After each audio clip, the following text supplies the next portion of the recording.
morning, students.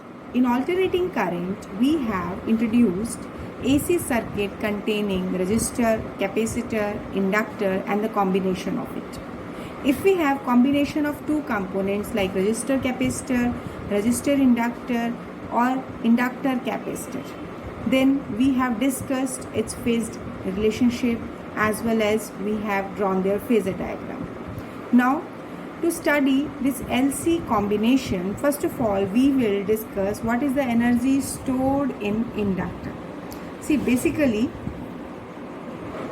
so now when AC is fed to the inductor, AC is fed to the inductor, so basically EMF will be induced in this inductor which oppose growth or decay of the current.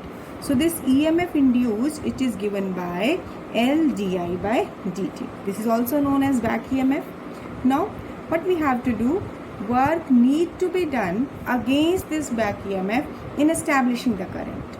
So basically this work done is stored as magnetic potential energy.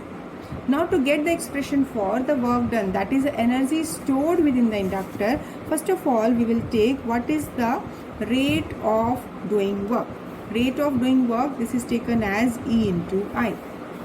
Now this E is L di by dt into I. So work done, this is given by L I di. So this is a small work done. Now in order to get total work done, what we should do, we should integrate this equation. So it will be L I di, as the current is ranging from 0 to maximum value I. So now if you integrate it, this is L I square by 2. So this work done is stored as energy stored within the inductor. Basically, as this L is the self-inductance, I is the current, so this value that is given by Li square by 2. Now, as on this basis, we can have one more result. As we know, a solenoid, if solenoid is air cooled, there is no medium. So magnetic field inside the solenoid is mu naught Ni upon L, where N is number of turns, I is the current flowing, L is the length of solenoid. So from here, if we want to calculate the value of current, so current will come out to be BL upon mu naught N. See, all this is the mathematical part, so understand it very carefully. Now from this current, so within this solenoid, some self-inductance is there. We have calculated that value. That value was mu naught N square A upon L. Now, what will be the energy stored within the solenoid? Solenoid is taken basically an inductor, so it will be equal to half L I square. So L from here, I from here.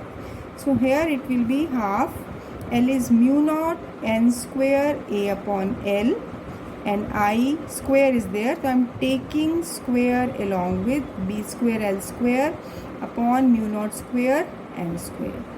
So cancel the common factor, this mu naught cancelled, N square cancelled, but we are getting B square by 2 mu naught, this A into L. So energy stored within that solenoid comes out to be this one. Now energy stored per unit volume, basically this AL factor is taken as its volume.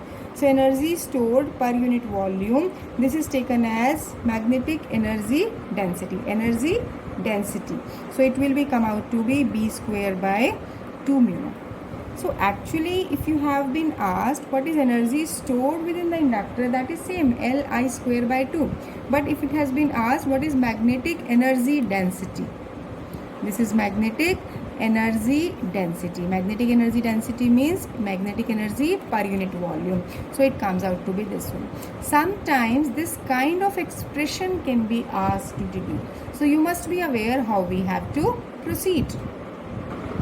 Now, as we have obtained the expression for energy stored in inductor, now next we will discuss what is LC oscillator. See, if L and C, these are connected together. So basically, when these are connected, this is forming a tank circuit. How these are connected? These are connected like this is an inductor and this is connected in parallel to a capacitor. Now a capacitor of capacitance C, when it is connected in parallel to this, let me connect one key also. Let me connect here one key, and this capacitor, there must be some source, so I am connecting this capacitor to some source with the help of another key. Let it be K1, let it be K2. So now this is source of EMF. So here, as we have connected cell to capacitor, so what happens? First of all, you have to understand this concept in steps. As we have kept initially the two keys open, so nothing will happen, no current will flow through any part, no charge will be deposited on any plate of the capacitor. So for that, let me do, first of all, key K1 is pressed. What will happen when key is pressed? Then current will start passing through capacitor. Since initially K2 is open, no current will pass through it. So as K1 is pressed, what will happen? This cell start charging the plates of capacitor.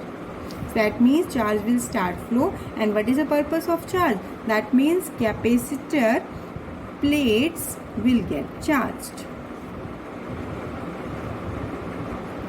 This capacitor plates will get charged. So due to charging of capacitor, there must be some difference of potential developed between the plates of capacitor. Let Q be the charge developed at any instant in between the plates of capacitor. So here Q is the charge on the plate of capacitor and C is the capacitance, V is potential difference. So now, due to charging of this capacitor, after charging, let Q be the maximum charge developed on the plates of the capacitor, the maximum charge that is deposited in the plates of capacitor. So what will be the energy stored in between the plates of this capacitor? See, capacitor, in between capacitor, energy stored is electrostatic. What kind of energy is there? It is electrostatic energy is there. So electrostatic energy between plates of capacitor will be Q square by 2C. Let it be number 1. We are taking that this is the energy gained by the plates of capacitor when Q is the maximum charge deposited on the plates of capacitor. So now what will happen after this? After that, we will remove plug or key K1. Just we will open it. Then what will happen? This battery will not further transfer the charge. It means it is charged to its maximum value. After that, what will be the purpose? So when K1 is removed, it will not charge the plates of capacitor. Now close key K2. It means now whatever charge is deposited on the plates of capacitor, it will start discharging. How it will discharge? It will discharge through the inductor. So now this charge which was developed on the plates of the capacitor, these will start discharging and hence this will induce EMF in the circuit. What will happen? As now it will start its discharging action. So induced EMF developed in the circuit. Why? Because of the inductor, which opposes growth of current in inductor and delays it. It means अब होना क्या चाहिए कि as we have removed this key, so जो charge यहाँ present है अब इसकी वजह से करंट सर्किट में फ्लो होगा, लेकिन इसमें एक बैक EMF डेवलप होगा जो कि करंट के ग्रोथ को अपोज करेगा, तो जिसकी वजह से राइज ऑफ करंट डिले हो जाएगा थोड़ा time. So now a stage will reach when capacitor will completely discharge. It means सारा चार्ज यहाँ से डिस्चार्ज हो गया और इसके अनकॉरस्पॉन्डिंग जितनी भी कैपेसिटर के अंदर की एनर्जी स्टोर थी, दैट इज इलेक्ट्रोस्टैटिक एनर्जी थी, अब वो कहाँ चली जाएगी? इंडक्टर की एनर्जी की फॉर्म में. यानी conservation of energy will be maintained. Initially it was electrostatic energy. Now as it has starting discharging and the current will start flowing in the circuit, then this electrostatic energy, some part will start converting into energy stored in the inductor. That energy is magnetic energy. So now the instant the capacitor is completely discharged, you will write that when the instant capacitor is completely discharged, at that instant energy will appear in the form of magnetic energy of inductor, and as we have obtained the relation, it is half Li square. Now very important conclusion we are coming. As soon as discharge of capacitor is complete, जैसे ही capacitor की discharging complete हो गई, यानी कि उस case में कोई current change नहीं हो रहा, तो current is stop, current will not just change, and hence magnetic flux linked with the inductor also stop. So what will be the impact कि EMF जो सर्किट में इंड्यूस हुआ था, that will also stop. So as the discharge of this capacitor that is stopped, that means if it is discharge is complete, it means all the charge has been converted into all the, not charge is converted, basically all electrostatic energy is converted into magnetic energy. तो जैसे ही charge का discharge complete हो जाएगा capacitor में, तो immediately circuit में current नहीं flow करेगा, मैग्नेटिक फ्लक्स चेंज नहीं होगा, जिसकी वजह से सर्किट में EMF इंड्यूस नहीं हो पाएगा. अब इमीडिएटली इसके बाद प्रोसेस क्या हो जाएगा, अब immediately at that instant it will start recharging the plates of capacitor but in opposite direction. मतलब कि अगर कैपेसिटर की प्लेट पे पहले इस पे पॉजिटिव पोलैरिटी थी और इस पे नेगेटिव थी, तो अब ये ऑपोजिट एक्शन शुरू हो जाएगा, जिसकी वजह से it will start capacitor in the opposite direction. Further, what will happen? This recharging of capacitor is opposed and hence delayed. It means अब क्या होगा कि मैग्नेटिक एनर्जी इंडक्टर की जो डिसअपियर होनी चाहिए वो किस फॉर्म में आनी चाहिए, इलेक्ट्रोस्टैटिक एनर्जी में, वो थोड़ा प्रोसेस डिले हो जाएगा. So it means now after some time entire magnetic energy of inductor appear in electrostatic energy of capacitor and the process continue. It means all electrostatic energy which was first converted into magnetic energy. Further, when the capacitor has to recharge again in the opposite direction, so in that case this magnetic energy further start converted into electrostatic energy and the process continues. Hence we can say energy from the capacitor keep on oscillating between capacitor and inductor. That means the energy which is gained from the capacitor is converted into electrostatic magnetic energy in the inductor, and the process keep on oscillating.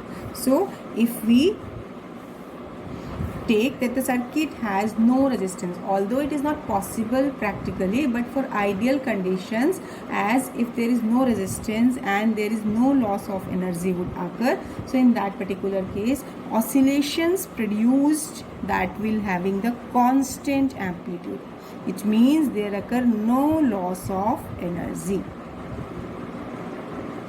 Practically it is not feasible. Energy at every point it remains to be constant. This is under ideal conditions. We have assumed that there occur no loss of energy.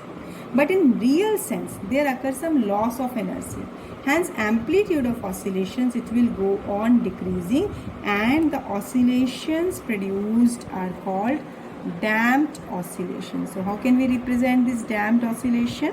Like this. This amplitude keep on decreasing in magnitude on both the side, and ultimately finally the oscillations will die out, that will damp out.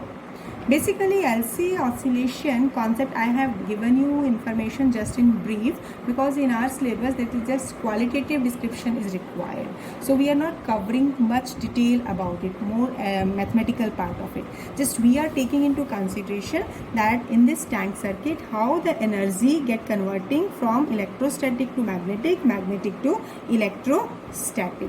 That means first of all there is charging of capacitor, then discharging of capacitor will take place, and hence the process will continue.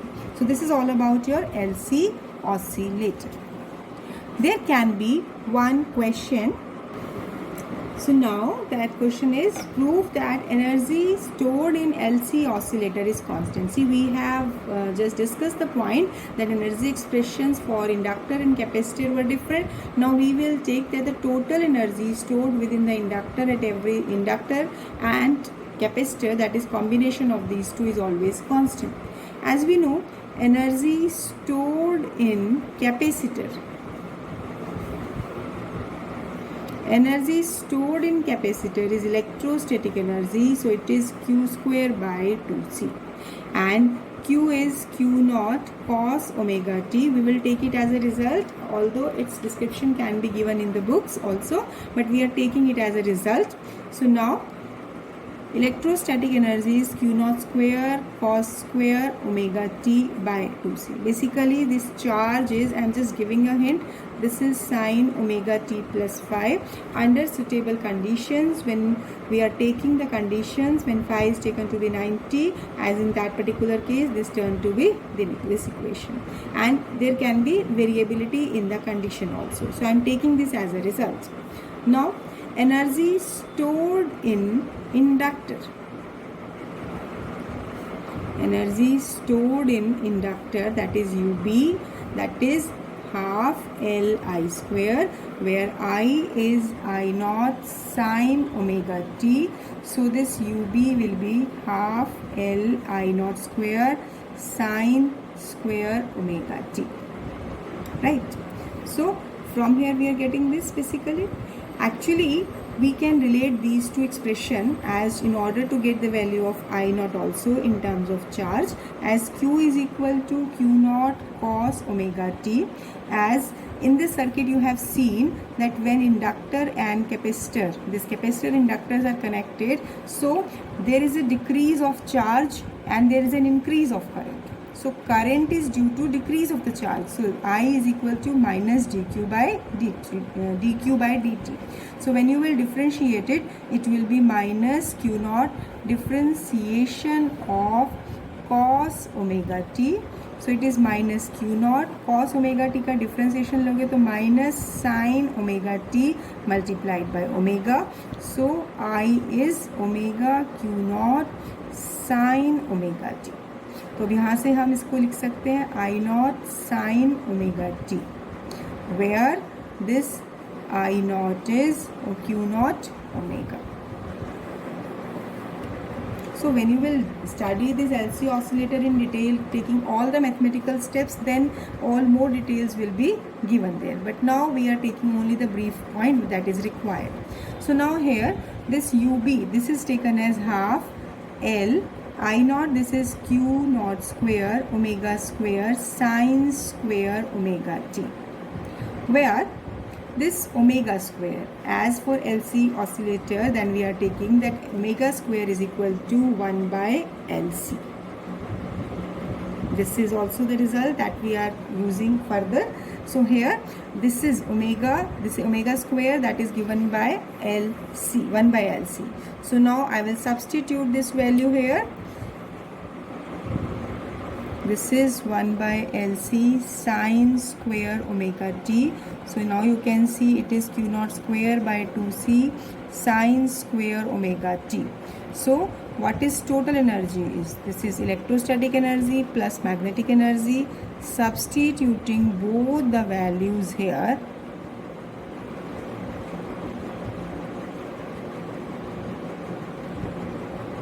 now if you take Q naught square by 2C common, this is cos square omega t plus sine square omega t, and trigonometric relation this is 1. Now you can see here that Q naught is the charge which is fixed, C is the capacitance. So now you can say this value, this total energy stored within this LC oscillator is also constant. If you see that why we have taken omega square is equal to 1 by LC, now in my next topic where we will study this resonance circuit, then you will come to know, then you can understand the concept that for resonance circuit, that omega, that is angular frequency, is given in terms of inductor and capacitor.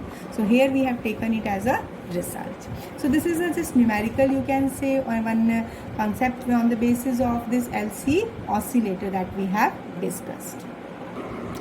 Now after this next point, the topic we are taking, that is electric resonance circuit. Resonance word, you are familiar with this resonance. Resonance means matching of frequency. If you remember, in class 11th, you have studied that the marching troops are advised to break their steps in between so that their frequency should not match with the frequency of vibration of the bridge. So that means matching of frequency, यानी दो अलग चीज़ों की जब frequency match कर जाती है तो उसको हम बोलते हैं रेजोनेंस. सो यहाँ पर हम इलेक्ट्रिक सर्किट्स में कैसे यूज़ करते हैं? Basically here we will use series resonance circuit. Now, a circuit in which inductor, capacitor and resistor all connected in series, then circuit admits maximum current to pass through it. Right? It will allow maximum current corresponding to a particular frequency. So, the circuit is called series resonance circuit.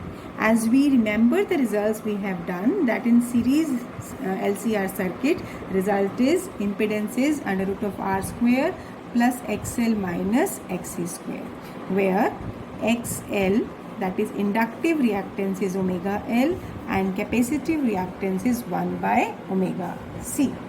Now, if we take at low frequency, this is omega L, this is 2 pi nu into L, and further this is 2 pi nu into C. Now, if the frequency is low, it means when this frequency is low, that means XL, that will become very low, it will be negligible, but XC, it become high. यहाँ देख सकते हैं, क्योंकि frequency जितना कम करेंगे यहाँ पर inductive reactance उतना ही कम हो जाएगा, जबकि यहाँ इन्वर्सली प्रोपोर्शनल है, तो जितनी कम करेंगे कैपेसिटिव रिएक्टेंस उतना ही बढ़ जाएगा. So in that particular case frequency of alternating EMF increases, therefore XL, मान लो ये बढ़ता है तो XL इंक्रीज होगा और XC डिक्रीज होगा. नाउ एक पर्टिकुलर फ्रीक्वेंसी पे अगर हम बात करें, for particular value of omega, let it be omega R, यानी इस तरीके से फ्रीक्वेंसीज को, चाहे हम न्यू को कहें चाहे हम ये फ्रीक्वेंसी ओमेगा की बात करें, अगर इसको हम एडजस्ट करते हैं, एक पर्टिकुलर ऐसी फ्रीक्वेंसी आती है जिस पर, क्योंकि इन दोनों की वैल्यूज़ में डायरेक्ट रिलेशन नहीं है, अगर नॉर्मल फ्रीक्वेंसी इंक्रीज होती है या एंगुलर फ्रीक्वेंसी इंक्रीज होती है तो एक्सेल इंक्रीज हो रहा है और कैपेसिटिव रिएक्टेंस डिक्रीज हो रहा है. यानी ओमेगा की एक पर्टिकुलर वैल्यू पे एक स्टेज ऐसे आएगी कि एक फैक्टर ओमेगा एल, एक्सेल बढ़ेगा, एक्सी घटेगा, तो एक पर्टिकुलर पॉइंट पर this can be possible that XL become equal to XC. So when inductive reactance become equal to capacitive reactance, this is basically resonance condition. Right? What we are saying, in LCR circuit, all the three components are present. As the frequency we are changing for one particular frequency, omega, that we are taking to be any value for which inductive reactance, if it become equal to capacitive reactance, then in that particular condition resonance occur. This will be series resonance. Then only we can say series resonance. So at that position, if you will substitute its value, omega L will be 1 by omega C. So omega square will be 1 by LC. Now in the previous derivation, we have used this result. Basically this is from this resonance condition. So now what will be this? Let me replace it by omega r, because we have taken one particular resonance frequency. So that resonance frequency will be 1 by under root of LC.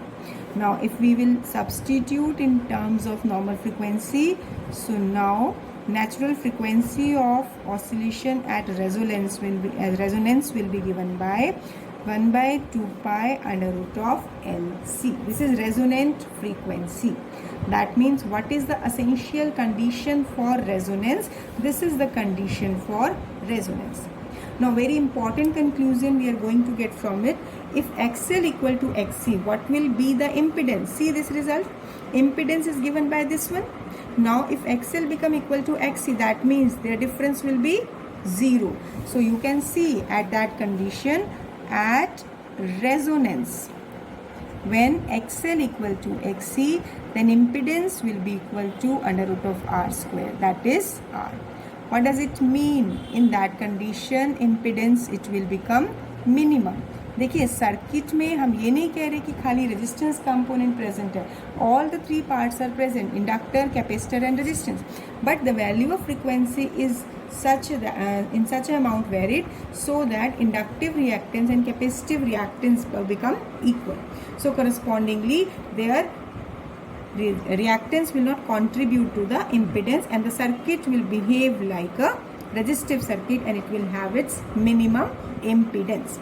So corresponding to this impedance current in the circuit will be maximum. देखिए resistance आपका जब minimum होगा तो current क्या होगा उस case में maximum होगा.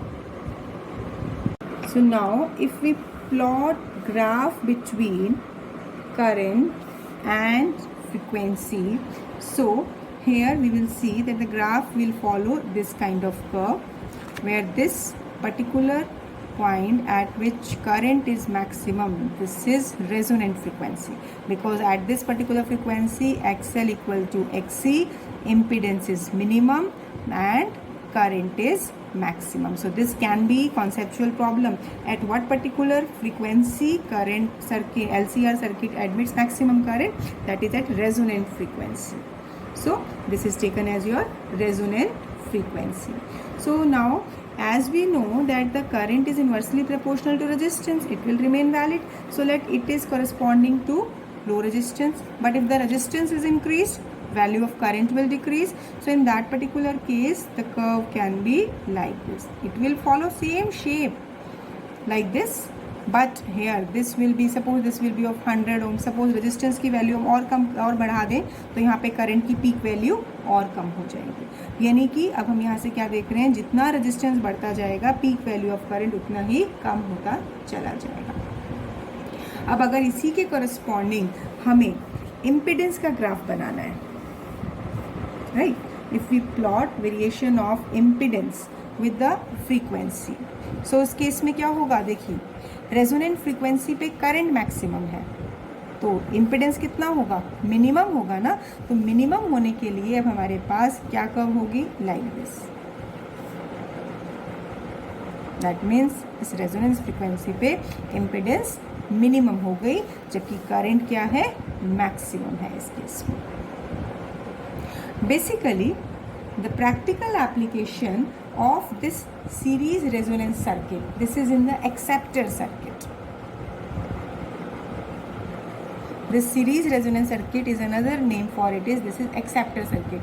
और इसको हम कहाँ यूज़ करते हैं, see whenever you have seen that to set desired channel we change basically capacitance of the capacitor in tuning circuit. Such that what happen in that case, जब हम कैपेसिटर को चेंज करते हैं तो एक रेजोनेंस फ्रीक्वेंसी अटेन होती है. So that resonance frequency become equal to that matches to the frequency of desired channel, therefore resonance occur and the amplitude of current with frequency of signal from desired station become maximum and if we receive that particular channel on the set. I am repeating this point. भाई हम ये कह रहे हैं कि resonance का concept हम electric circuits में कहाँ यूज़ करते हैं, ज़्यादातर हम क्या करते हैं, when we are changing the channel in acceptor circuit. Acceptor यानी सिग्नल एक्सेप्ट कर रहे हैं, तो उसमें जब हम कैपेसिटर की वैल्यू को चेंज कर रहे हैं तो करस्पॉन्डिंगली उस ट्यून सर्किट में एक पर्टिकुलर फ्रीक्वेंसी पर क्या होता है कि वहाँ रेजोनेंस हो जाता है और रेजोनेंस के करस्पॉन्डिंग अब रेजोनेंस फ्रीक्वेंसी पर क्या होता है, हम क्या कह रहे हैं, सर्किट में मैक्सिमम करंट फ्लो हो रहा है. तो जो यही सर्किट जो रेजोनेंस फ्रीक्वेंसी होगा उस पर सर्किट में मैक्सिमम एम्पलीट्यूड ऑफ करंट मिलेगा जिससे कि डिजायर्ड स्टेशन का मैक्सिमम एम्पलीट्यूड हमें मिलता है and it is received in our set. So that's all for today. Just revise all these concepts carefully. These concepts are basically conceptual and numerical based. So go through these concepts and after that understand the conceptual problems. Thank you. Have a nice day.